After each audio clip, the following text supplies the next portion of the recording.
ICI should listen to the sentiment of the people. Pakinggan yung sentimento ng mga tao, mamamayan. Malaking katatawanan itong pinagsasabi ni dating DPWA Secretary si Babe Singson. Sinasabi niya, huwag ilabas sa live streaming dahil mako-compromise ang kanilang investigation. It's a big joke! Ano po ang puso ng Civil Service Commission sa ating mga IPs? Senator Robin Hood Padilla. Pakialam ang civil service dyan. Alam mo ba talaga ang kalagayan, estado, kapakanan ng mga IP? Ba't hindi ka bumaba?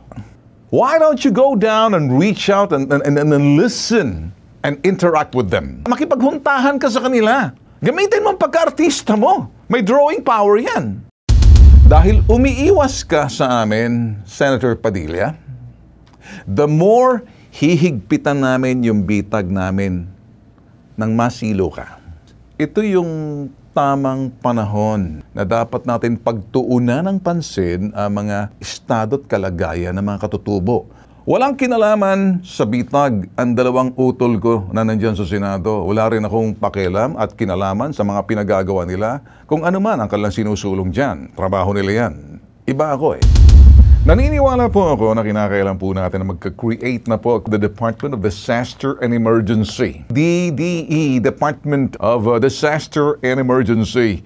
Pinagtatawanan ninyo nung araw, isa dyan si Amy Marcos, additional funding kinakailangan. Samantala, pagdating doon sa mga pondong pinaglalaroan ninyo, hundreds of billions of pesos sa infrastructure na wala naman. Kung sasabihin nyo, additional funding lang yan, magdodoble lang yan, redundant lang yan. Redundant ba yan pagdating sa sinasabi natin paghahanda? Hindi redundant yan. Kasiguruhan ng sinasabing bansa po natin, Luzon, Visayas at Mindanao, kaysa may department na tumitingin. Ben Tulfo Fun Filter. Pagtuunan na po ng pansin. At alam ko po nung araw, ginagawa pong independent po yung sinasabing Department of Disaster and Emergency. Hindi lang po puro sa bagyo, bagkos pati lindol na rin. Yung emergency response na kinakailangan. Pag ginawa po natin departamento na po yan, sila na po yung lilikha na mga preparedness sa eskwelahan, sa mga tanggapan, mga live drill na ginagawa po talaga pagdating sa Metro Manila. Na it could be deadly kung sa Manila kasi may mga fault po silang binabanggit. Ngayon, ito yung mga fault na to, yung mga dinadaanan parang ugat ng kung saan yung mga lindol na maaring 8 on the Richter scale. Seryoso po natin pinag-uusapan na kayo nananawagan lamang na kung maaari, ito po yung separate department na hindi na po siya sa ilalim lamang ng Office of Civil Defense or Department of National Defense. Paano po nagkaroon tayo ng kaganapan dyan sa West Philippine Sea at pagkatapos biglang lumindol? Palayo lang, knock on wood. Ipagdasal po na, tumingala po tayo sa langit, huwag naman sana mangyari. Handa ba po ba tayo? Matutugunan ba ng Office of Civil Defense? Kung susuriin po natin yung Office of Civil Defense, alam po to ni dating in charge ng head of the Office of Civil Defense, dati si Ariel Nepomuceno, na ngayon ay Customs Commissioner na itong Office of Civil Defense, isa ilalim lang po sila ng Department of National Defense. Kulang po sila pang pondo. And as a matter of fact, ang dami po lang mga volunteers na kinakailangan itong coordinations ng DILG, yung DSWD. Kailangan naman natin po yan. Pero may departamento na all year round, buwan-buwan kung kinakailangan, nagdi-drill na po tayo. Ano yung mga gagawin natin? Ano yung mga shelters? Ano po yung rescue operations? Ano po yung relief operations? And then rehabilitation after. Kasi right away, kung may mangyayari, mga boss, kinakailangan po natin yung rescue. And then relief follow. And then susunod, rehabilitation. Pero yan po malaking bagay na po yan. Alam nyo, nagkaroon po ng pag-uusap sa Senado noon, panahon po ni Drilon, na sinasabi po na magiging redundant yung pong additional funding. Additional funding. Kaya nga natin magwaldas ng bilyong-bilyon na kukurakot na mga potok sa buho, mga kolokoy na yan diyan sa Senado. Kayo sa Senado, kinig kayo, no? Kayo naman ang dapat tumingin dito na pinagtatawanan ninyo nung araw, nagpagkaroon ng departamento. Isa dyan si Amy Marcos, na sila Drilon na nagsasabi, redundant yan, additional funding kinakailangan. Gusto natin magtipid. Magtipid kayo. Samantala, pagdating doon sa mga pondong pinaglalaroan ninyo, ano yung pondo na yung pinagsasabi natin dito, yung mga budget insertion, pagdating sa bicameral committee hearing, nangyayari po budget insertion, hundreds of billions of pesos sa infrastructure na wala naman. Bakit pwedeng, kung sasabihin nyo, additional funding lang yan, magdodoble lang yan, redundant lang yan. Redundant ba yan pagdating sa sinasabi natin paghahanda? Hindi redundant yan, puhunan yan. Kasiguruhan ng sinasabing bansa po natin, Luzon, Visayas at Mindanao, kasi may department na tumitingin. Iba po yung departamento po ng DSWD. Relief po ang tawag noon. Relief. Paano naman yung rescue? Saan ka kukuha? Sa mga barangay? Kung yung mga barangay mismo natin, yung mga volunteers natin dyan, anong sweldo dyan? Allowance lang yan Hindi nga natin mabigyan ng mga raincoats yan pag bagyo. Honorarium lang ang tawag. 1,500. Tapos kukunin pa nila every 3 months kasi iipunin para 4-5. 3 every quarter. Ginugutom ninyo yung mga tanod. Ngayon, yung bang mga tanod ang sinasabi natin dito, walang insurance, walang mga gamit, pag anong mangyayari sa kanila, sus Mariosep naman. Kinakawawa natin. Ang ibig kong sabihin, yung mga volunteers bang pagdating ng mga disaster po, hindi bagyo, right away, sinong kikilo, sinong responder? Hindi ba mga volunteers? Sino mga volunteers na po yan? Nasa barangay, mga barangay tanod. Na kung titingnan pa ginugutom po natin yung mga yan. Magkano lang naman ang allowance ng mga barangay tanod kung hindi pa siguro ginawa ni JV Ejercito, Senator, mga health workers na volunteer, barangay health workers, hindi pa nataas ang sweldo, kulang pa rin. So ngayon, tinitingnan natin, saan kukuha? Pag yan ay departamento, in charge po sila sa mga sinasabing earthquake drill, where to go? Ano yung shelter na pupuntahan? Evacuation center. Sino-sino yung pagdating doon sa rescue operations? Palayo lang. Pag gumuhuma gusali right away. Pagkatapos niyan, paano darating yung mga pagkain or whatever doon sa mga lugar na tinamaan? So iba po yun. DSWD po yun. Kasi relief operations na po yun. Pero pag rescue, iba po So all we're saying here sa preparations na pagtuunan ng pansin, kayo dyan sa Senado, pinagtawanan ninyo ng araw na sinasabi niyo, ikaw Drilon, dati wala na si Senator Drilon, ikaw Amy Marcos, at kung sino pa sa inyo na ayaw ninyo kasi redundant lang yan Pwede namang gawin na lang yan sa ilalim na lang Department of National Defense. Gusto niyo makatipid, pero waldas naman kayo. Pagdating sa mga insertion, boom, kayo magagaling. Hundreds of billions. Pero pagdating dito, wala. Palayo lang. Knock on wood. Nangyari na sa Mindanao, sa Manay Davao. 7.5 on the Richter scale, 6.9 sa Cebu. Nagkakaroon na po ng fear, trauma, yung mga residente. We don't blame them. Mabuti pang ibang bansa. Nakatuon ngayon ang atensyon sa Pilipinas. Alam na nila tinamaan doon sa Cebu. Isipin nyo na lang po, kayo mga mambabatas, listen carefully and watch carefully. We need to set up a Department of Disaster and Emergency. Sila po yung departamento na magbubuo, wag na natin sabihin, sayang lang yung pondo, additional funding. Buhay po yan Pero pagdating sa infrastruktura, na kinukurakot ng ilan, ang bibilis nyo. Now, binabalikan ko po kayo sa Senado kasi mga congressman, kayo mga mambabatas na sinasabi natin dito, kayo yung mga proponents pagdating sa mga proyekto, pagdating sa mga development projects, siguro panahon na para pagtuunan ng pansin. Seryosohin na po natin, enough is enough. Hindi po ako naniniwala na makakayanan ng Office of Civil Defense and the RRMC sa ilalim ng Department of National Defense. With due respect, what I'm saying is this. Seriously? Habang may panahon, Department of Disaster and Emergency.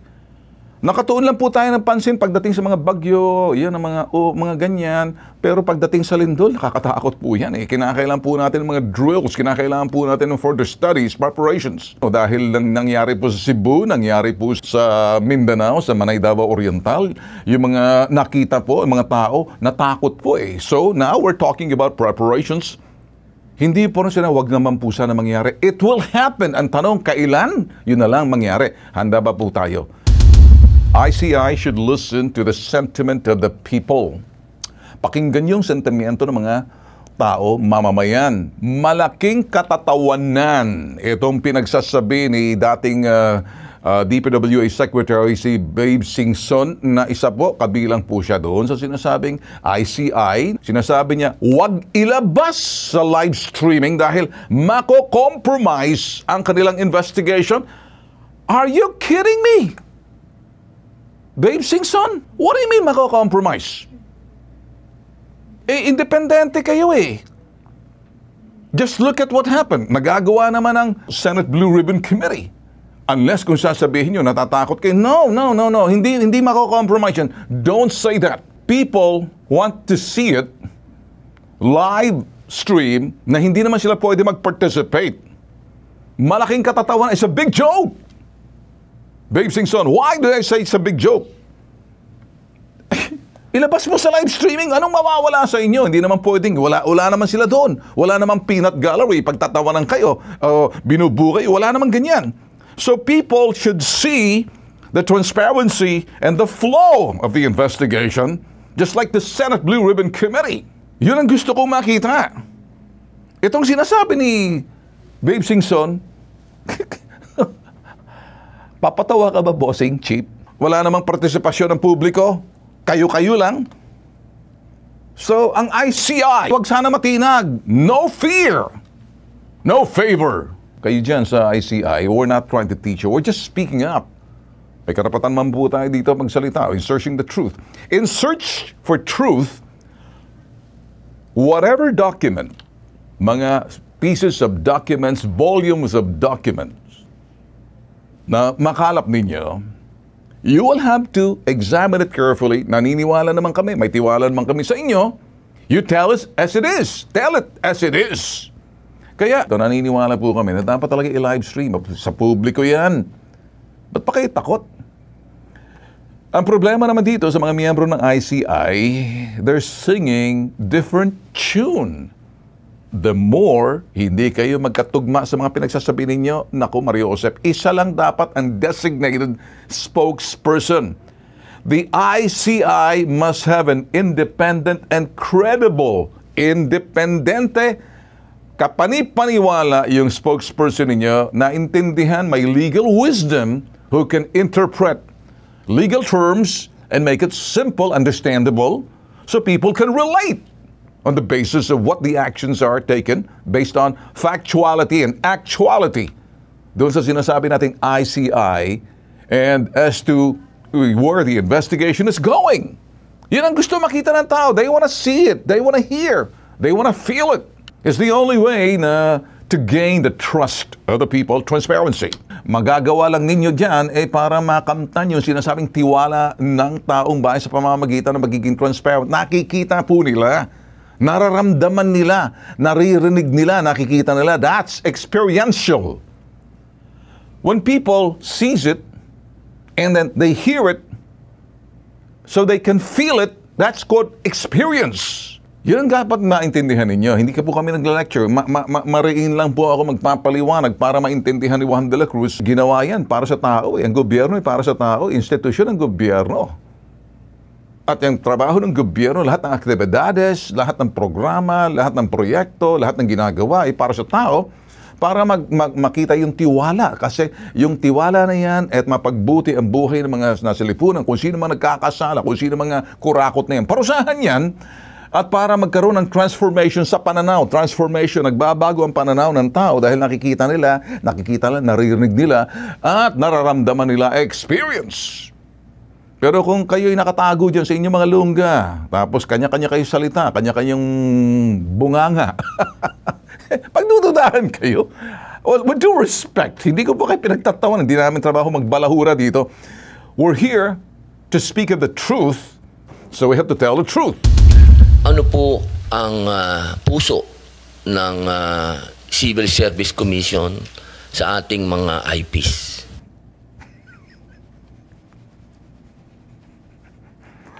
Ano naman ang kinalaman ng Civil Service Commission sa mga IP? Alam ko na. Ano yung puso ng Civil Service Commission sa mga serbisyong ginugugol ng mga indigenous people mandatory representative na ina-appoint? Sila'y mga AITA pero ginagamit. Kapag ikay IPMR, ina-appoint ka. I don't even know kung may election sa mga tribo. Ina-appoint lang kung sino malakas. Ina-appoint na kung minsan, selection.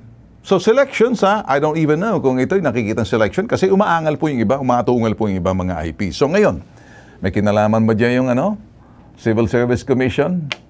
Senator Robin Padilla? Ikaw ang chairman ng committee. Anong pakialam ng Civil Service Commission sa mga selection ng IPMR? Siguro, ang magandang tanong, alam mo ba talaga ang kalagayan, estado, kapakanan na mga IP? Ba't hindi ka bumaba? Why don't you go down and reach out and listen and interact with them? Let me repeat. Ba't hindi ka bumaba? Abutin mo sila. Abutin mo sila. Reach out. Pakinggan mo sila. Makipaghuntahan ka sa kanila. Gamitin mo ang pagka-artista mo. May drawing power yan. Dahil umiiwas ka sa amin, Senator Padilla, the more hihigpitan namin yung bitag namin nang masilo ka. Ito yung tamang panahon na dapat natin pagtuunan ng pansin ang mga estado at kalagayan ng mga katutubo. Walang kinalaman sa bitag ang dalawang utol ko na nandyan sa Senado. Wala rin akong pakialam at kinalaman sa mga pinagagawa nila kung ano man ang kanilang sinusulong dyan. Trabaho nila yan. Iba ako eh. Kaya ako nagbibigay, nagdala ng panahon ngayon dahil ito yung buwan ng mga katutubo. Ito lang yung panahon at buwan na sila'y napapakinggan, na nasisilip, nakikita ang kanilang mga kalagayan. Seryosohin natin. Robin Hood. Panahon na. At sino man dyan sa Senado at magagaling dyan. Siguro mananawagan ako kay Mig Zubiri, kay Senator Loren Legarda, kay Senator Tito Soto. Panahon na, dapat repasuhin, tingnan, silipin ang mga batas patungkol sa ancestral domain. Ulitin ko, ancestral domain. Partikular yung kanilang mga lupain. Ancestral domain kung saan sila. Isang hubad na katotohanan. The naked truth ay ganito. Gusto kong sabihin sa inyo, fact is a fact. Tumingin kayo ng derecho. Senator Robin Padilla, look straight. Don't look the other way. Look straight. Look straight. Huwag kung saan-saan. Derechong tingin. Fair is fair. Ang patas ay patas. Yang mga inuukupang mga lupain tulad ng Clark Development Corporation sa ilalim ng BCDA niyan. Under the guise na sinasabing minamanage, ina-administrate. Pero teka muna, bayaran na natin ng tamang renta ang mga lupain na yaman mula dito sa sinasabing ancestral domain na sa katutubo yan sa mga Aita sa Pampanga at Aita sa Tarlac at Aita dyan sa Zambales at saan pa mang Aita sa ibang lugar. Bayaran natin sila. Pay up the rent. Renta. Minsan kinakamkam na natin eh. Nakikita mo ba ang nakikita namin dito? Senator Robin Padilla? Mga lupain at yaman ng mga katutubo dyan sa sinasabing ancestral domain. Kinakamkam na ng mga negosyante na malalaki, mga korporasyon, sangkot yung mga ibang mga politiko natin kasi nakakita sila ng butas. In short, let's pay our rent. Let's pay our share to them. Dahil ang mga lupain na yan, ancestral domain, lupain yan ng mga ninuno, ng mga katutubo, sila mga totoong mga Pilipino. In short, it belongs to them, let's give it back. Are you willing to sit down and discuss this? O baka mahihirapan ka na, Senator Robin Padilla, na hindi mo na arok. Are you still gonna have to refuse? If say so. Para na sa ganun, ipasa mo sa iba para nagkakaintindihan at maintindihan. Naintindihan to ni Senator Loren Legarda, ni Mig Zubiri at ibang mga senador dyan, naintindihan nyo. I have no issue against Robin Padilla. At ako rito, paghahamon ko sa iyo, for something else na magawa ng paraan, lumalapit kami sa iyo, wala kang ginagawa. At hindi ko sinasabing hinahamon kasi sa mambagay dahil nagagawa mo yung nagagawa sa ibang mga senador, huwag mong gagawin sa akin. Iba ako eh. Si bitag ako. Ngayon, pag-usapan natin dito, yung sharing na ginagawa ng CDC, Yung 80% na pupunta sa CDC, sa ilang BCDA, gobyerno po yan, pero 20% lang napupunta sa mga katutubo. Teka niya, wow. Why that? Siguro panahon na tingnan yan. Siguro dito sa panahon na ito, ini-educate namin po kasi sinasabi po, kasi kami naka-research po kami, hanggang ngayon, hindi pa rin na ibibigay sa mga AITA, dyan sa Pampanga, dyan sa mga katutubo na yan. Nasa bangko sa Land Bank of the Philippines pa rin, sa account ng Clark Development Corporation. Ilang taon nang nakalipas. Alam niyo ba bakit di pa nabibigay? As of 2024, way back in 2008 pa siguro, 35 million pesos nakatenga yung pera, may interest na yan. So anong ibig sabihin dito? Ang laki ng disparity, 80% na pupunta sa Clark Development Corporation, pagkatapos 20% sa katutubo, pinagsasamantalahan pa.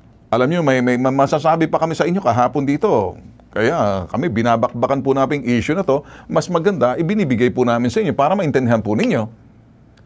Alam niyo pa po, well, sa research team na ginawa po ng mga sa Bitag Investigative Team, ito po yung video ni Robin Padilla kahapon.